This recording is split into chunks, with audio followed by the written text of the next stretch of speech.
그러면 이것들을 어떻게 유추할 수 있는지 좀 봐야겠죠. 어떻게 유추해야 되냐? 징후가 있어요. 신체적인 징후는 설명하기 이게 힘든 상흔이 있다거나, 예, 그리고 뭐 이런 뭐 겨드랑이 안쪽 이렇게 보이지 않는 곳에 상처가, 그래서 좀 살펴봐야겠죠. 저도 애들 어린이집 다닐 때 좀 많이 했던 것 같아요.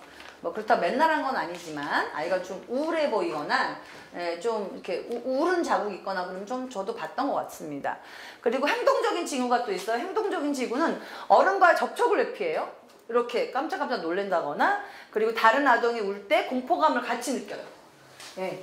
내가 슬픈 게 아닌데 다른 아이들이 울면 같이 우울해지거나 공포감을 느끼는 경우, 그리고 집에 가는 것을 두려워하는 그런 발견합니다. 예. 저도 사실은 신고 의무자로서 못한 적이 많아요. 그럼 정서적인 학대는 뭐가 있을까요? 신체적인 징후는 발달 지연이나 성장 장애, 신체적 발달 저하가 있습니다. 행동적 징후에는 파괴적인 행동 장애, 예, 파괴적일 수 있죠. 예, 뭘 던진다거나 찢어버린다거나, 예, 동생에게 어떤 횡포를 한다거나, 그리고 기질장애, 놀이장애, 특정 물건을 계속 빨거나 물어뜯고, 뭐 이렇게 손톱 물어뜯고 하는 것도 정서적인 학대의 징후 중에 하나라고 보여집니다. 그리고 방임학대는요, 신체적 징후는 비위생적이고, 옷 안 갈아입는 아이들 좀 있을 수 있죠. 방임을 확률 높아요. 예. 그리고 겨울인데 막 여름 옷 입고, 여름인데 겨울 옷 입고, 계절에 맞지 않는 거 입는. 제가 가끔 한 번 속상한 적이 이제 강의가 시즌이 있어요. 아주 시즌이 언제냐면 지금이에요, 지금. 예, 아주 그냥 메뚜기도 한철이라고, 예, 그러니까 1년에 받아야 될 교육을 12월에 맞춰야 되기 때문에 기업들은 저를 많이 불러요. 예, 그런 와중에도 이런 걸 한다는 생색을 좀 내고 있는 거죠. 자, 그런데, 저도 바쁘다 보니까 조금 소홀한 적이 있었어요. 그래서 좀 계절에 맞지 않는 옷 입고 간 적도 있고, 손톱 안 자른 경우. 저도 반성합니다, 이 자리를 빌어서. 그러면 아우 이놈 새끼야, 엄마한테 말을 해야지. 이 손톱을 학교에 다녔어, 이렇게 얘기를 하면서 너는 새끼 한기다가 좀 잘라줘 있었을 텐지 막 이렇게 얘기를 하지만, 사실은 그 모든 저의 푸념은 좀 사실은 되게 미안한 마음, 그런 거 있었죠. 여러분 앞에서 제가 반성합니다. 아주 사소한 것들은 그런 것들인데 좀 수위가 높은 경우, 그래서 의학적인 치료 같은 것도 안 받죠. 종교적인 이유도 있지만 아예 그 약을 안 먹이는 엄마들도 있습니다. 그런 것들도 문제가 되죠. 그리고 아까 말씀드렸는데 행동적인 징후, 뭐 부적절한 옷차림, 도벽, 그리고 불안정감, 음식 구걸하는 아이들. 슈퍼에서 아저씨 저 이거 하나 먹어도 돼요? 있어. 아저씨 저 이거 하나 먹으면 안 돼요? 네. 그리고 우리 엄마가 돈 준다 그랬어요. 이런 것들은 좀 의심해 봐야 되죠. 물론 동네에서는 보통 그 아이가 사는 수준을 알지만, 근데 그럴 때는 그냥 저 아이는 원래 저러니까 라고 하는 경우가 좀 있습니다. 근데 그러지 않아 주시기를 우리 여기 방송을 보시는 분들이나 여기 계신 분들은 그럴 거라고 좀 믿습니다. 마지막으로 성적 학대는요, 신체적인 징후는 성병, 감염, 그 생식기 이상 징후, 그리고 항문의 손상, 입천장의 손상. 입천장의 손상은 왠지 궁금하시죠? 여기서 말하기가 좀 곤란해요. 따로 질문하세요. 너무 참혹해요, 사실. 정말 아동한테 시킬 수 없는 짓들을 시키거든요. 그래서 좀 살펴봐야 된다. 그리고 행동적인 징후는 성적 행동이나 성적 묘사, 그림, 혼자 남아있기를 거부하고 자기 파괴적인 행동, 자해하는 경우 있어. 난 쓸모없는 인간이야. 왜냐면 누군가 어른이 나를 함부로 다뤘고, 장난감처럼 그렇게 했거든요. 그래서 그런 것들은 꼭 치료를 받아서 해결해야 되니까 여러분 주의 있게 봐주시길 바란다라는 얘기 좀 드리고 싶고요. 제일 심각한 건 중복학대예요. 방임하시는 분이 정서적 학대 안 하지 않거든요. 요게 계속 축적되면 이제 손 대기 시작하죠. 이번에도 저희가 이제 큰아이가 중2예요. 중2인데 여기서 말할 수 없는 우리 아이의 개인 정보와 프라이드가 있기 때문에 이름과 행위는 밝히지 못하지만 사실 굉장히 큰 잘못을 했거든요. 그런데 아빠가 이놈 새끼 들어오기만 해, 오늘은 맞아야겠어 라고 얘기하더라고요. 제가 아빠한테 빌었습니다. 제발 손은 대지 말자고. 이건 물론 제가 이제 많은 육아 서적에서 본 나름의 노하우도 있지만 제 가치관이 그래요. 어렸을 때부터 그래도 그 체벌을 받은 아이하고 받지 않고 갑자기 중2인데 연수성 저기 추락사고가 중2였죠? 네. 중2인데 아버지가 겁도 없이 때리겠다 그래서 속으로 그랬습니다. 좀 있으면 당신이 맞을지 모르니 매를 해결하지 마십시오 라고 속으로 생각하지만 겉으로 그러지 않았죠. 여보 현명한 것 같지 않아요. 네. 여러분 여기 저를 아시는 분도 계시겠지만 성격을 저도 만만치 않거든요. 남편한테 이런 얘기 할 때는요 제가 싹 들어가서 얘기를 해줘요. 여보 당신이 아이를 많이 걱정하는 마음은 압니다.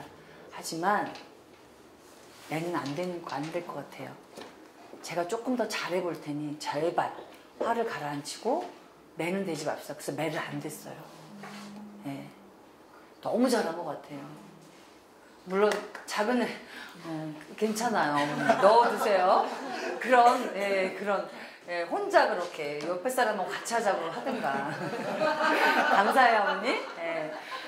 작은 아이를 칫솔 뚜껑으로 때리긴 했지만 칫솔 거리 뚜껑으로 머리를 때리긴 했지만 그런 노력들이 굉장히 저도 있습니다. 고군분투하고 있다라는 얘기 좀 드리고 싶어요. 그래서 중복 학대가 너무 심각합니다. 이게 제일 높아요. 48.7%나 됩니다.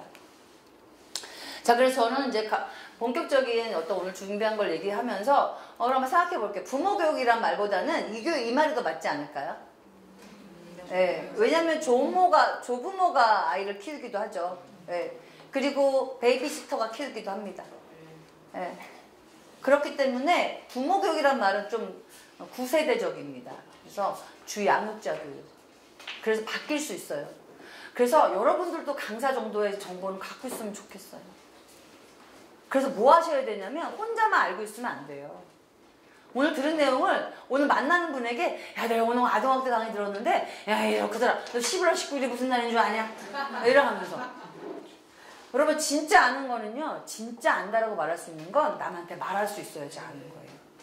그것도 입만 나불거리는 것이 아니라 행동해보고 야 난 해봤더니 그건 이렇고 난 해봤더니 그건 안 되더라. 이렇게 말할 수 있는 게 진짜 여러분이에요. 그래서 강사만이 아니라 여러분들도 강사 못지않는 그런 어떤 연대의식, 어떤 그 책임감, 어른으로서의 어떤 자세 이런 거 좀 갖추셨으면 좋겠다. 그리고 그렇게 말씀드리고 싶고요. 그래서 아까 말했던 제가 우리 아이들 그 작은 애를 칫솔 거리 뚜껑으로 탁 머리를 살짝 친 그 순간에 들었던 그게 뭐예요? 네, 번개가 쳤죠. 순간. 네. 그런데 제가 한 10년 전까지만 해도 이걸 알아채는 게 되게 오래 걸리더라고요. 내가 화를 냈구나라는 제정신이 드는 게 오래 걸리더라고요. 당신 몇 시 들어와? 나 진짜 저기가 나를 괴롭히려고 태어났나 봐. 나 도저히 힘드니까 당신 빨리 와서 쟤 좀 어떡해. 이렇게. 예. 이렇게 하는 게 저도 되게 많았거든요. 근데 지금은 빨리 알아차리게 됐어요. 뭘 통해서? 반복적인 학습과 반성과 재구성, 어떤 내가 솔루션이 잘못됐구나, 다시 다른 방법 선택해야겠구나 라는 것들을 하다 보니까 저도 된 거다. 예. 그래서 여러분하고도 화 얘기를 좀 중간중간에 하겠습니다. 그런데 제가 막 여러분한테 뭐 화 얘기를 막 그냥 하는 건 그냥 옆집 언니가 얘기해주는 정도잖아요. 근데 방송이니까 좀 그래도 철학자가 일본의 철학자 오가와 히토시라는 분이 어떤 책을 냈는데 이제는 제대로 화내고 싶다라는 책을 냈는데 이 책이 좀 와닿는 게 많아요. 왜냐면 화는 부정적이지 않다라고 얘기해요. 우선 이분이 화는 여러분 실제로 화는요 여러분의 감정을 여러분의 몸을 보호하려고 딱 나오는 감정이에요. 그래서 뭐 하라는 거냐? 화를 내야 돼요.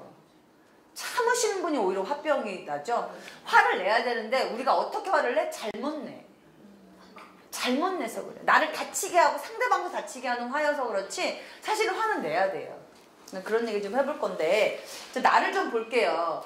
어머님들이 지금 그 아이를 육아하거나 남편하고 그 가족하고 어떤 이런 관계할 때 여러분 분명 감정 표현하고요. 어떤 문제가 생겼을 때 해결하려는 노력도 하실 거예요. 그럴 때 이 그래프 4개로 분류해보면 우선 감정 표현을 하는 엄마가 있고 문제 해결을 잘 해내는 엄마가 있고 감정 표현 못하는, 문제 해결 못하는 이렇게 나눌 수 있는데 4가지로 어떻게 나누냐면 나팔형 엄마라고 있어요. 나팔형. 엄마라고 보는 건 좀 그렇고 나팔형 주양육자라고 보죠. 그러면 이분은 뭐냐면 감정 표현은 해요. 그런데 문제 해결은 못해. 그게 무슨 말이냐? 자기 감정에 충실해. 화나는 건 막 표현해. 아니 학원을 왜 빼먹어? 맨날 아침에 나갈 때 그랬지? 간다고 했잖아. 그래서 엄마 학원 앞에서 기다렸는데 너 그럼 엄마는 뭐야?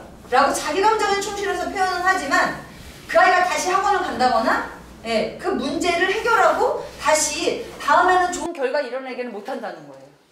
이 엄마들을 나팔려 엄마라고 해요. 이 엄마들 특징은 뭐냐면 시끄럽고 말이 많고 잔소리 많이 합니다. 그래서 우리 엄마 잔소리, 우리 엄마 잔소리 하고 다니는 애들 보면 부터 난 나팔령이구나 라고 생각하시는 거예요. 나팔령 이렇게 흔들어 보세요. 아우 좋아요 좋아요. 왠지 저분은 4번 다 들 것 같은 그런 생각. 자 그러면 자폭형이 또 있어요. 자폭형은 뭐냐? 감정 표현도 못하고 문제 해결도 못해요. 제일 심각해요. 이분들이 조용하고 주변에서 화가 나는지도 몰라요. 나는 화가 너무 나는 남편이 눈치도 없이 뭐라 그래? 여보 나 오늘 회식이야. 좀 있으니까 노래방 막 이런 거 찍히고 막 노래방에서 57,000원 딱 찍히고 막 예, 카드 문자 날라오고 막 엄마 막 끄름 나고 막 예. 근데 표현하지 않고 그래서 속병이 난다 그러고 혼자 끙끙 앓는 엄마들이 있습니다. 이런 유형들이 보통 뭐냐면요 범죄자들 중에 사이코패스 있죠. 그리고 왜 사람 연쇄로 죽이는 사람들 시끄러운 사람 없어요. 자기 감정 숨기고요 끙끙 앓고요 기분 나빠도 막 그냥 갖고 있어요. 네, 무슨 얘기인지 아시죠? 탁 쳤을 때 조심 좀 하세요 라고 얘기하는 사람이 아니라는 거예요. 딱 쳐도 그냥 쳐다보고 지나가죠. 하지만 화가 막 나요. 혼자 삭혀요. 네. 아주 많이 유형해요. 네. 금명형 있어요. 금명형은 감정 표현은 못해요. 하지만 문제 해결은 해요. 살신성이 내서 참고 막 그런 걸 해서 네, 문제 해결은 해요. 네. 많이 참는 엄마들. 그래서 표현은 하지 않고 이 엄마도 끙끙 앓고 문제 해결은 하지만 속도가 느리고 혼자 힘들어하는 경우가 많습니다. 자 그럼 마지막 뭐가 있을까요? 예. 우리 다 여기 계신 분들 이거라고 저는 생각해요. 예. 실무형이 있어. 실무형. 일을 잘 해내죠. 아주 그냥. 감정 표현도 잘하고 문제 해결도 잘하는. 자 문제를 인식하고 적극 참여하고 구체적으로 해결하며 엄마의 감정을 설명할 줄 아는. 네, 실무형 손 들어보세요. 어머나 이렇게 하니. 어머 세상에 대단한 분들이 제가 면접 보고 오셨나봐요. 네, 대단하십니다. 저는 실무형으로 가고 싶다라고 여러분은 말씀드려요. 저도 어떨 땐 나팔령인 것 같기도 하고 여기는 좀 안 가고 싶다라는 기대 여러분 저랑 똑같을 것 같아요. 자 그러면 문제만 제가 도출하면 안 되죠. 그럼 여기 계신 분 그럴 거예요. 나는 좀 나팔에 가까운 것 같아. 그럼 나팔에 가까운 뭐예요? 감정 표현을 하는데 문제 해결을 못 한다는 거예요. 나는 좀 근면성에 가까운 것 같아. 감정 표현은 못 하는데 문제 해결은 해. 완전 살신성인해서. 그럼 방법은 좀 찾아야겠죠?